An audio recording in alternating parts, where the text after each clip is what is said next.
Bueno, como decíamos antes del corte, un partido con una historia no solo larga, sino muy rica, que es la Unión Cívica Radical, da la impresión de estar naufragando. Hay distintas expresiones, están quienes dicen hay algunos que son radicales con peluca, otros que dicen son radicales más cercanos a los K, en fin. Y Córdoba, durante mucho tiempo, había como un lugar común de decir que Córdoba era radical. Después la llegada del gobernador de la Sota, cuando le ganó la elección a Mestre, vino a demostrar que no era tan así, porque de hecho el justicialismo gobernó la provincia y lo sigue haciendo. Pero para hablar del radicalismo, no del justicialismo, hemos invitado a Martín Luca, que es secretario general del Comité Provincia de la Unión Cívica Radical, que nos explique cuál es la realidad hoy del radicalismo en términos políticos. Después hablamos en términos de decisiones electorales. Muchas gracias por estar con nosotros. No, gracias a ustedes por la invitación y dejen un saludo también a Ricardo. Alfredo, a ver, primero planteo una disidencia, el radicalismo no está en vías de extinción. Entiendo la introducción suya, pero fíjese que hoy debiéramos hacer un homenaje también a 10 de diciembre, que se cumplen 41 años del retorno a la democracia y seguramente del protagonismo más importante que ha tenido el radicalismo en los últimos años. Y creo yo que en esta historia democrática el mayor alcance de la sociedad o el mayor logro de la sociedad, que es estar a 41 años en esta convivencia democrática, lograda seguramente por la vocación democrática, por la voluntad política de Raúl Alfonsín, el último gran dirigente que ha tenido el radicalismo. Así que, por un lado, solamente plantear esa disidencia. La cuestión política en la Argentina, bueno, estamos también a un año del comienzo de un nuevo gobierno, un gobierno que irrumpió en la Argentina con algunas cuestiones clásicas y con algunas características nuevas desde lo cultural, desde planteos de la política con la violencia, más o menos lo que significa la ultraderecha en el mundo. Pero también avisorábamos antes de que comience, y se fue confirmando con el tiempo, que se trata de un nuevo ciclo del neoliberalismo en la Argentina. Digamos, estamos ante un ajuste clásico, donde han pagado los que clásicamente pagan en estas etapas neoliberales, en donde el Estado se corre de su responsabilidad y de estar al lado justamente de los que más sufren con estos ajustes. Un anuncio, por supuesto, de liquidación del patrimonio público, bueno, todas características que tienen los ciclos neoliberales. Algunos pensábamos, ab initio de este gobierno, de que el radicalismo, que había sido en el anterior ciclo neoliberal, en la década del 90, en el menemismo, era quien se iba a poner enfrente, iba a ser la verdadera oposición para tratar de construir una alternativa en la Argentina. Bueno, cuando hubo radicales que demostraron que esa no era la vocación y que entendían que había que darle las herramientas al gobierno que necesitaba para la gobernabilidad y generaron ese colaboracionismo fundamentalmente desde el Congreso de la Nación, bueno, ya el problema que hoy atraviesa la Argentina se traslada también al radicalismo.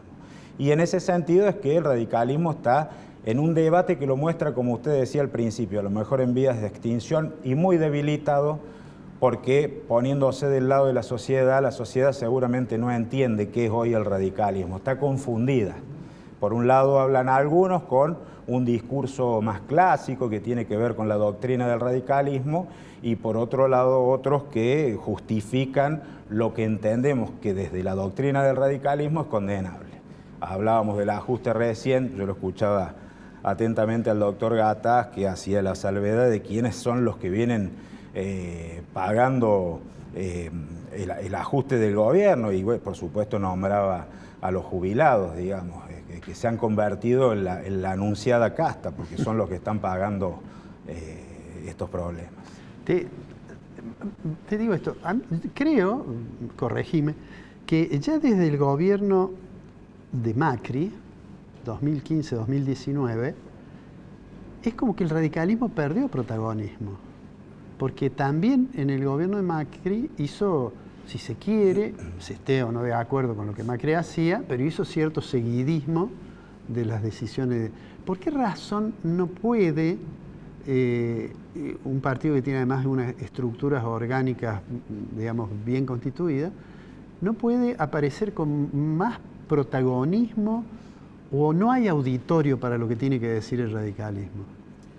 Sí, visto desde el punto de vista de hoy, creo que hay cierto miedo escénico a tomar algunas decisiones por la paridad que hay en una grieta muy grande que hay dentro del radicalismo. Algunos interpretamos que lo que significó Gualeguaychú año 2015 fue un error. De todas maneras, eso sucedió, aconteció.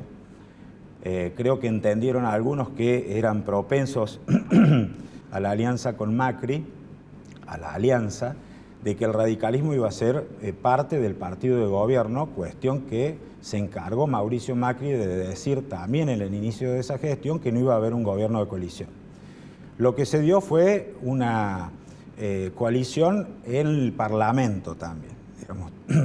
En pos de la gobernabilidad hubo radicales que fueron funcionales al gobierno de Macri, y hubo radicales que fuimos muy críticos desde el inicio, porque también tenía, si bien en este gradualismo tenía visos de que se trataba de otra etapa neoliberal, digamos, el sinceramiento de las tarifas, por ejemplo, que afectó directamente a la clase media, se liberó el dólar, que eso también generó devaluación, generó también licuación de los ingresos de la clase media. No tuvo la violencia, la virulencia que tiene hoy las decisiones económicas, pero iba en ese sentido. Entonces ya había también desde el radicalismo una visión crítica. Creo que esto le afectó al radicalismo y lo convirtió durante 8 o 9 años al radicalismo en un partido que lo único que hizo fue discutir sentidos con el kirchnerismo, ¿sí? Convertirse en un partido que lo único que tenía enfrente era identificarse a partir de ser críticos a lo clientelar, al kirchnerismo concretamente. Digamos, el radicalismo se convirtió en eso. Y no apelando a la riqueza de su historia, a la riqueza de su doctrina, de su filosofía, de sus ideas madres. Por eso, cuando yo empecé a hablar desde el comienzo de este otro gobierno, donde el radicalismo tuvo una oportunidad, y una oportunidad estratégica también, y esto hay que denunciarlo porque debe haber habido mala praxis política. El gobierno nacional se encarga de ser un feroz opositor al partido radical como partido de oposición. Lo ha vapuleado a sus hombres más importantes. Bueno, acá en Córdoba vino a decir que Alfonsín era un golpista. Vino a decir que Alfonsín era un golpista un 30 de octubre, digamos. Sí. Nosotros estábamos festejando los radicales y hubiéramos esperado de los radicales que estuvieron ese día en la Mediterránea que hubieran tomado otra actitud. Pero bueno, el radicalismo atraviesa esa crisis que se hace visible también a través de la gente. Pero cierro esa otra idea. El gobierno, el oficialismo lo pone en el ring al radicalismo. Entonces, el radicalismo debió haber recogido el guante y haber actuado como en la década de los 90 y haberse convertido en el partido de oposición que estaba esperando la gente, porque además, si bien en lo numérico en el Congreso el kirchnerismo, el peronismo tiene mayor envergadura, estaban verdaderamente planchados políticamente, muy mal ante la sociedad después de lo que habían sido los 4 años del gobierno de Alberto Fernández. Creo que perdimos una oportunidad en ese momento y ahora va a ser difícil, porque ahora el oficialismo lo que está haciendo es polarizar con el kirchnerismo nuevamente. La ha subido el ring a Cristina Fernández de Kirchner, la está salvando a lo mejor de cumplir una condena judicial, que esto es malo, digamos, malo para las instituciones, es malo para la política argentina. Y bueno, y el radicalismo ahí ha quedado en el medio, en esa visión que usted tenía al principio, a lo mejor, no sé, bastante negativa de cómo está mi partido. A ver, ¿cómo se sale? ¿Cómo sale el radicalismo de esta situación de tanta atomización, donde uno escucha a dirigentes que generalmente hablan para hablar mal de otro dirigente? Bueno, eso también se convirtió en el radicalismo. ¿Cómo se sale? Volviendo a las fuentes. ¿Pero qué significa eso? Volver a las fuentes es volver a las ideas que dieron origen al radicalismo. No quiero quedar como un antiguo hablando de la historia. Pero el radicalismo es eso, porque el radicalismo no es ningún dirigente. El radicalismo tiene 133 años de historia, lo que significa que no hay ninguna persona que lo haya sobrevivido, ninguna persona, ningún hombre en particular, ninguna mujer en particular. Entonces lo que ha sobrevivido es la idea. Entonces hay que volver y revitalizar las fuentes. Por lo pronto, en el escenario de la política argentina hay que identificarse como un radical.